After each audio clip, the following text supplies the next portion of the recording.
A team of mismatch जिनको साथ में काम करना होगा, यही इस मूवी का सेंटर थीम होने वाला है। एंड इसका फर्स्ट ऑफिशियल ट्रेलर जो कि कुछ दिन पहले लीक भी हुआ था, उसको अब ऑफिशियली रिलीज कर दिया गया है। मार्वल के सुपरमैन से लेकर लोकी का ईस्टर एग भी इस ट्रेलर में है और सबका क्वेश्चन था कि अवेंजर्स टावर का क्या हुआ, उसको भी हमें यहाँ दिखाया गया है। तो चलो डुबकी लगाते हैं इस ट्रेलर के ब्रेकडाउन में, जहाँ सबसे पहले हम येलेना को रेड गार्डियन से मिलता हुआ देखते हैं। इन दोनों ही कैरेक्टर को हमने लास्ट टाइम एक साथ ब्लैक विडो में देखा था। एंड अगर येलेना की सिर्फ बात करें तो हमने लास्ट इसे हॉकाई की सीरीज में देखा था, जहां उसे पता चला था कि नताशा को क्लिंट ने मारा नहीं था, बल्कि नताशा ने खुद अपना सैक्रिफाइस करवाया था सोल स्टोन के लिए। विच मीन्स कि वैलेंटीना ने उसे जो भी इंफॉर्मेशन दिए थे वो गलत थे। एंड यहाँ उसी एक्शन का रिएक्शन देखने को मिलने वाला है। वैसे यहाँ हमें रेड गार्डियन का भी कंडीशन देखने को मिलता है कि कैसे वो रह रहा है, किस हाल में रह रहा है, which is not good. And seems उसी मेंटल स्टेट में इस मूवी के सारे कैरेक्टर्स हैं, डिप्रेस्ड एंड लोनली, जहां हमें येलेना को अपने डिप्रेशन दूर करने के लिए पूरी तरह से अपने इल्लीगल काम में, इल्लीगल मिशंस में जाता हुआ देखते हैं। देन हम बकी को देखते हैं, उसकी एमसीयू में जर्नी कितनी पेनफुल रही है वो हम सब जानते हैं। इस मूवी में वो एक कांग्रेसमैन होने वाला है, मतलब जैसे हमारे यहाँ एमएलए होता है, उधर सेम पोजीशन को कांग्रेसमैन बोला जाता है। मतलब बकी पॉलिटिक्स में इन्वॉल्व हो चुका है। देन हम जॉन वॉकर को भी देखते हैं, वो अपने बच्चे के सामने है एंड अपने ही ऊपर एक आर्टिकल पढ़ रहा है कि कैसे उसका डाउनफॉल हुआ एंड कैसे उसने डिसरिस्पेक्ट की कैप्टन अमेरिका जैसे बड़े पोजीशन की। आपको याद ही होगा कि falcon in the winter soldier के एंडिंग में इसने क्या कांड किया था, पर हाँ उसके बाद वैलेंटीना ने इसे अपने यूज के लिए हायर कर लिया था। देन हम येलेना को एक्शन में देखते हैं, मोस्टली ये सारे काम उससे वैलेंटीना ने ही कराए होंगे। एक छोटा सा डिटेल लोकेशन को लेकर यहाँ मैंने नोटिस किया, वो बता देता हूँ। वो ये कि यहाँ जो बिल्डिंग येलेना उड़ा रही है वो कुआलालंपुर का HSBC बिल्डिंग है। तो हाँ, ये मूवी अमेरिका तक लिमिटेड नहीं है, बल्कि इंटरनेशनल यहाँ कांड होने वाले हैं। फिर हम येलेना को एक वॉल्ट में जाता हुआ देखते हैं, जहाँ इसी लोकेशन पे जॉन वॉकर भी आया हुआ है। नोटिस करने वाली बात यह है कि उसको नया शील्ड मिल चुका है, जिसका क्लियर लुक आपको इसके पोस्टर पे मिलेगा। ये शील्ड बिल्कुल वैसा ही है जैसा कॉमिक बुक में होता था। एंड कह सकते हो कि यहाँ हमें इस कैरेक्टर का प्रॉपर जॉन वॉकर से यूएस एजेंट में ट्रांसफॉर्मेशन देखने को मिलेगा। So when they do, we're not gonna need a Captain America.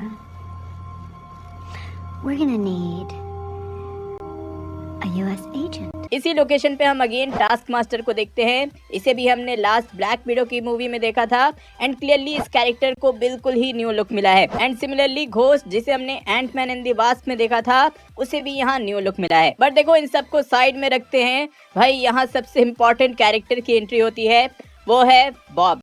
Who are you? I'm Bob. इस कैरेक्टर का पूरा नाम है रॉबर्ट बॉब रेनॉल्ड्स और ये कोई और नहीं बल्कि सेंट्री है। हाँ, हमें फाइनली सेंट्री इस मूवी में देखने को मिलने वाला है। इवन इस कैरेक्टर का जो कॉमिक एक्यूरेट बेल्ट बकल है वो भी हमें आगे ट्रेलर में देखने को मिला। एंड मोस्टली ये मूवी इसी कैरेक्टर के अराउंड होगी। भाई ये कैरेक्टर है ही इतना पावरफुल कि इसे फैंस मार्वल का सुपरमैन बोलते हैं। बट द इशू इसकी सेंट्री मेंटली अनस्टेबल कैरेक्टर है, इसलिए आप नोटिस भी करोगे कि यहाँ वो किसी हॉस्पिटल गाउन में है।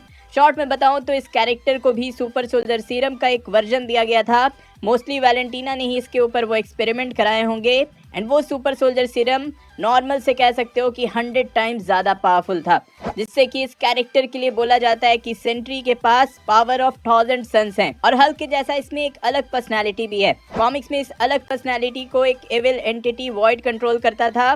तो हाँ, ये कैरेक्टर पल में एक सुपर हीरो भी हो सकता है, बट कुछ सेकंड बाद ही ये एक प्रॉपर विलन भी बन जाता है। तो हाँ, इस मूवी में सेंट्री को लेकर कुछ एपिक होने वाला है। अब ट्रेलर पे रिटर्न करें तो यहाँ ये रिवील होता है कि मोस्टली सबको अलग अलग हायर करके वैलेंटीना ने एक ही मिशन पर भेजा है। अब देखो, अगर मैं गेस करूं कि ऐसा उसने किस लिए किया, तो मे बी सिंस उसने ही सेंट्री पे एक्सपेरिमेंट किया है, उसने ही एक्सपेरिमेंट करके उसे बनाया है, तो वो शायद ऐसा चाहती हो कि या तो सेंट्री सबको खत्म कर दे या सब मिलकर सेंट्री को। येलेना यहाँ गेस भी करती है कि सिंस यहाँ जितने भी लोग हैं उन सब ने पास्ट में कोई ना कोई बुरा काम जरूर किया है, तो मे बी वो जो भी है वो उन्हें मारना चाहता है। देन यही हम वॉल्ट में देखते हैं कि भाई एक काउंटडाउन टाइमर स्टार्ट हो जाता है एंड मोस्टली टेम्परेचर यहाँ का रेज होने लगता है। मे बी ये सब बॉब को सेंट्री में ट्रांसफॉर्म करने की कोशिश की गई हो। But clearly from the next shot ये क्लियर हो जाता है कि सेंट्री यहाँ से भाग निकलेगा, बाकी के मेंबर्स भी यहाँ से निकल ही जाएंगे। अब इसके बाद जो शॉट है वहाँ बहुत ही इंटरेस्टिंग डिटेल है।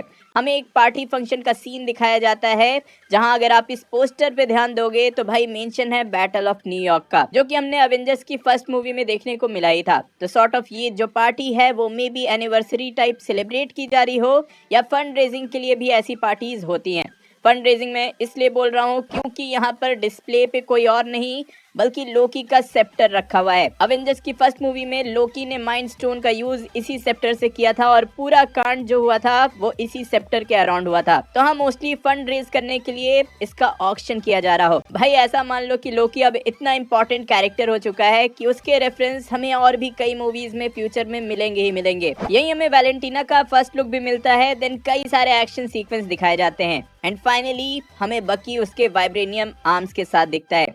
ऑब्वियसली पॉलिटिक्स में वो कब तक ही रहेगा, लेकिन यहाँ फनी ये था कि बकी अपना हाथ एक डिश वॉशर में धो रहा है। आगे बकी को हम कई सारे और भी एक्शन सीक्वेंस में देखते हैं। स्पेशली यहाँ जो बकी का पूरा एक्शन सीक्वेंस दिखाया गया है वो एग्जैक्टली उसके कैप्टन अमेरिका विंटर सोल्जर वाले सीन से सिमिलर है। इवन यहाँ जो बकी वेपन यूज कर रहा है वो भी सेम वही वेपन है जिससे कि उसने विंटर सोल्जर में गाड़ी उड़ाई थी। ये कॉल बैक देखना काफी इंटरेस्टिंग था और एक्सपेक्टेशन यहाँ से क्लियर हो जाती है कि भाई बकी से हमें वही विंटर सोल्जर वाली वाइब मिलने वाली है। देन हमें ये कैरेक्टर दिखती है, इसका नाम मेल है, जो कि वैलेंटीना की असिस्टेंट रहेगी।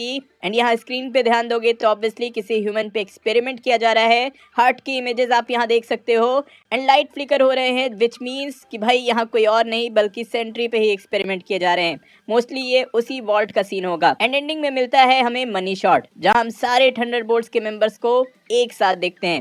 लेकिन इंटरेस्टिंग इन्हें यहाँ साथ देखना नहीं है भाई, वो तो ऑब्वियस सी बात थी, बल्कि ये लोकेशन इंटरेस्टिंग है क्योंकि ये कोई और लोकेशन नहीं बल्कि अवेंजर्स टावर है। आप दोनों ही लोकेशन में सिमिलैरिटी देख सकते हो। इंटीरियर में कई चेंजेस किए गए हैं बट लोकेशन बिल्कुल वही है, विच मीन्स कि अवेंजर्स टावर को वैलेंटीना ने खरीद लिया था। तो हाँ, काफी इंटरेस्टिंग डिटेल्स थे ट्रेलर में। स्टोरी को लेकर कुछ भी रिवील नहीं किया जाता है, पर हाँ वाइब जरूर मिल जाते हैं कि भाई मेजॉरिटी यहाँ विंटर सोल्जर टाइप के एक्शन सीक्वेंस मिलने वाले हैं एंड मोस्टली एंडिंग में हमें सिविल वॉर टाइप सेंट्री के साथ कुछ देखने को मिल सकता है, जिसके लिए मैं तो भाई पर्सनली बहुत ज़्यादा एक्साइटेड हो गया हूँ। आपको ट्रेलर कैसा लगा, ये ट्रेलर ब्रेकडाउन कैसा लगा, कमेंट में ज़रूर बताना। अच्छा लगा तो लाइक एंड शेयर करके जाना।